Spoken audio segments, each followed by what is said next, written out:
इस वीडियो में हम बात करेंगे हाइपर कोएगुलेबल स्टेट के बारे में, right.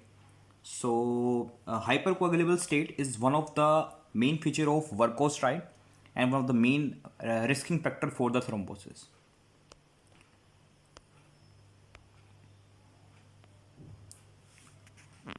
So hyper coagulable state है क्या? See, generally procoagulants are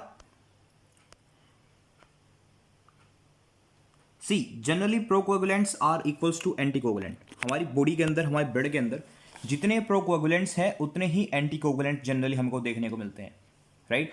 but अगर किसी वजह से जो प्रोकोगुलेंट्स हैं, यानी जो कोएगुलेशन कैस्केड को प्रमोट करते हैं, वो बढ़ जाए, या फिर उनके अंदर कोई ऐसा चेंज आ जाए कि वो अब डीएक्टिवेट ना हो सके, या फिर जो एंटी कोएगुलेंट्स है उनकी डेफिशिएंसी हो जाए, या उनके अंदर कोई ऐसा चेंज आ जाए जिसकी वजह से वो फंक्शनल ना रहे। सी, इन केस क्या है कि अगर प्रोकोएगुलेंट्स किसी भी तरीके से ओवरटेक कर दे एंटी कोएगुलेंट को, तो जो पैथोलॉजिकल स्टेट डेवलप होती है उसको हम बोलते हैं हाइपर कोएगुलेबल स्टेट, राइट। इसका रीजन हो सकता है क्वांटिटेटिव और क्वालिटेटिव। लाइक प्रोकोएगुलेंट्स का बढ़ जाना, like in the case of oral contraceptive, जो फीमेल लेती है ओरल कॉन्ट्रासेप्टिव, उस केस में क्या होता है, जो एस्ट्रोजन होता है वो प्रोकोगुलेंट्स की जो सिंथेसिस है उनको बढ़ा देता है।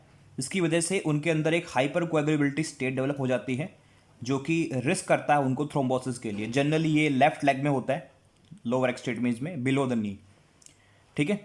या फिर जो एंटीकोगुलेंट है उनकी डेफिशिएंसी हो जाए, या फिर वो बन तो रहे हैं बट वो फंक्शनल नहीं है। सो इन दोनों में से कोई भी रीजन हो सकता है हाइपर कोएगुलेबिलिटी का।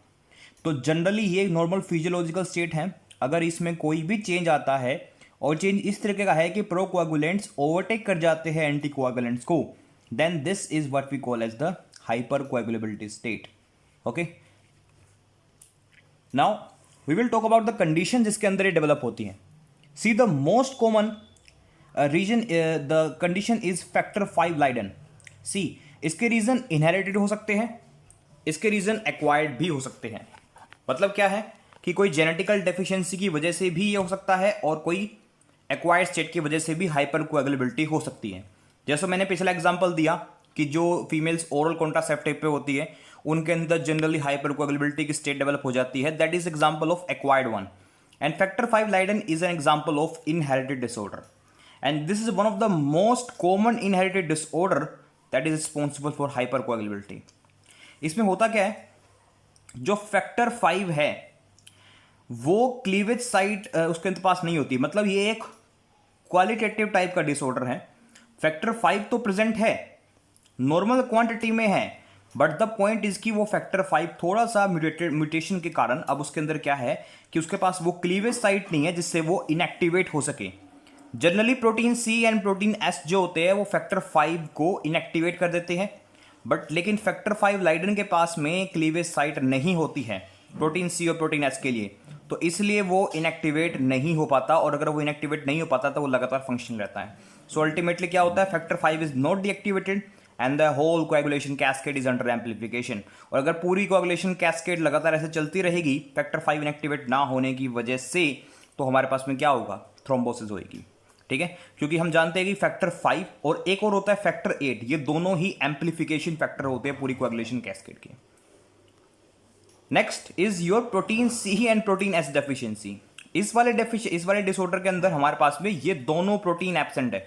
अगर आप just remind slide physiology, protein C and protein S, these ones are activated by your thrombomodulin, right. So thrombomodulin thrombin को चेंज करता है and then protein C and S activate हो जाते हैं।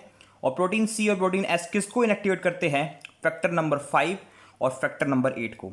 इन case of protein C and S deficiency क्या होगा, अगर ये दोनों डेफिशिएंट है तो फैक्टर 5 और 8 इनएक्टिवेट नहीं हो पाएंगे, और अगर फैक्टर 5 और 8 इनएक्टिवेट नहीं हो पाएंगे तो क्या होगा, अल्टीमेटली फैक्टर 5 8 इनएक्टिवेट ना होने की वजह से कोगुलेशन कैस्केड एम्पलीफाइड रहेगी, क्योंकि दोनों फैक्टर एम्पलीफिकेशन फैक्टर होते हैं।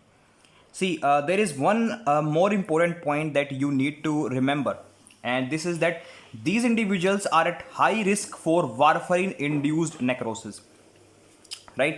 So ऐसे जो बंदे जिनके पास प्रोटीन सी और प्रोटीन एस की डेफिशिएंसी है उनके पास उनको हमको वारफरीन अगर देना है तो संभाल के देना होता है, क्योंकि उससे उनको नेक्रोसिस हो सकती है। इसके ऊपर थोड़ा डिस्कशन करते हैं, क्योंकि ये थोड़ा जानना जरूरी है कि कैसे। सी, अगर मैं वारफरीन के मैकेनिज्म ऑफ एक्शन को देखूं तो मुझे पता चलता है कि जो इपोक्साइड रिडक्टेज एंजाइम है, वारफरीन क्या करता है, इस इपोक्साइड रिडक्टेज एंजाइम को ब्लॉक करता है। And if you remember that epoxide reductase forms your activated vitamin K. So activated vitamin K के फॉर्मेशन के लिए you need epoxide reductase enzyme, और एक्टिवेटेड विटामिन के कार्बोक्सिलेट करता है 2, 7, 9, 10 protein C and protein S, इन चारों को। सो अगर इपोक्साइड रिडक्टेज को ब्लॉक कर दिया वारफरीन ने, तो फैक्टर 2, 7, 9, 10 सी और एस भी नहीं बन पाएंगे। ठीक है, अब ये नए नहीं बन पा रहे, लेकिन कुछ एक फैक्टर, ये जो फैक्टर जो पहले से सिंथेसाइज थे वो तो ब्लड में है, अब ये नहीं बन पाएंगे। जैसे हम बंदे को वारफरीन स्टार्ट करते हैं तो कुछ टाइम के बाद क्या होता है, ये फैक्टर ना बनने की वजह से जो कोगुलेशन है उसमें कमी आ जाती है, और जो थ्रोम्बोसिस है उसका ट्रीटमेंट हम बिगिन कर देते हैं, नए क्लॉट्स नहीं बन पाएंगे। लेकिन इसका एक नुकसान भी है। नुकसान ये है कि 2, 7, 9, 10 ही नहीं बन रहा, बल्कि सी एंड एस भी नहीं बन रहे। वारफरीन की एक नॉर्मल, मैं एक नॉर्मल केस बता रहा हूं आपको, ये फिजियोलॉजिकल, कि सी और एस भी नहीं बनते। अगर सी और एस नहीं बनेंगे तो उस बंदे के अंदर क्या होगा, जो एंटी कोगुलेंट थे वो भी कम हो गए, और जो प्रो कोगुलेंट्स थे ये वाले, ये भी कम हो गए। तो उस केस में दोनों ही कम है वारफरीन केस में। तो इसका मतलब ये हुआ कि सी और एस की कमी से कोगुलेशन बढ़ भी सकती है, और 2, 7, 9, 10 की कमी से कोगुलेशन कम हो सकती है। तो इनिशियली क्या होता है, इनिशियली तो ब्लड के अंदर ये सारे फैक्टर है, सी और एस भी है, राइट, 2, 7, 9, 10 भी है। तो इनिशियली हम क्या करते हैं, उस बंदे को हेपरिन देते हैं वारफरीन के साथ एक लिमिटेड टाइम के लिए। So remember this pharmacological concept कि जब भी हम किसी बंदे को वारफरीन की थेरेपी स्टार्ट करते हैं, we give heparin with it, तो दोनों हैंड टू हैंड चलते हैं। रीजन क्या है, रीजन ये है कि देखो इनिशियली जब मैंने वारफरीन को स्टार्ट किया तो ये फैक्टर बनना बंद हो गए सारे के सारे। ब्लड के अंदर पहले से ही कुछ फैक्टर मौजूद थे, यही वाले जो पहले बन चुके थे। अब इशू क्या है, इशू ये है कि जो सी और एस है, इनकी जो हाफ लाइफ है ये कम है। इसका मतलब ये हुआ कि ब्लड से पहले सी और एस गायब हो जाएंगे, और अगर सी और एस ब्लड से पहले गायब हो गए तो फैक्टर 2, 7, 9, 10 ब्लड के अंदर बढ़ जाएंगे, और ये हमारे पास में करेंगे क्या, ये हमारे पास में करेंगे कोएगुलेशन। सो 2, 7, 9, 10 का बढ़ना कोएगुलेशन करता है, और ये ना कर पाए इसके लिए हम इनको हेपरिन की थेरेपी स्टार्ट करते हैं। क्योंकि हेपरिन इस स्टेज में जब सी और एस की हाफ लाइफ कम थी तो ये गायब हो गए ब्लड से पहले, 2, 7, 9, 10 जो पहले बन चुके थे वो रह गए, और ये कोएगुलेशन ना कर दे, इनको ब्लॉक करने के लिए हम हेपरिन देते हैं। हेपरिन जाके एंटीथ्रोम्बिन 3 को एक्टिवेट करता है और ब्लॉक करता है। तो अगर कोई ऐसा इंडिविजुअल है जिसमें पहले से ही डेफिशिएंसी है प्रोटीन सी और प्रोटीन एस की, तो उस केस में क्या होगा, हमारे पास में प्रोटीन सी और प्रोटीन एस की डेफिशिएंसी में हमारे पास में जो पहले प्रोटीन सी और प्रोटीन एस एक्चुअली में बनने चाहिए थे, यहां पे जो प्रेजेंट होने थे वो पहले ही प्रेजेंट नहीं है। तो जैसे ही हमने वारफरीन स्टार्ट कर दिया उस बंदे को, तो ये वाले को पूरा पूरा मौका मिल गया अब क्या करने का, कोएगुलेशन करने का। और अगर कोएगुलेशन इस तरीके से जल्दी हो जाएगी तो जिस पार्ट में कोएगुलेशन होएगी बहुत ज़्यादा होएगी, थ्रोम्बोसिस बनेंगे और उस पार्ट में नेक्रोसिस हो सकती है।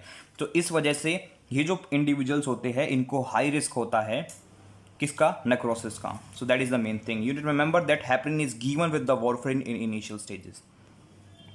Next is your prothrombin 2210A।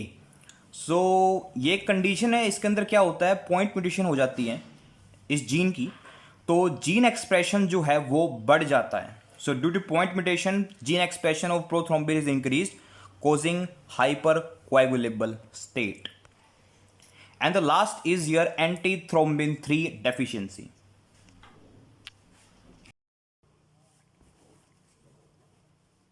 So in this disorder antithrombin deficiency की वजह से जो हेपरिन है और जो हेपरिन लाइक मॉलिक्यूल है एंडोथेलियम के, वो फंक्शन नहीं कर पाते।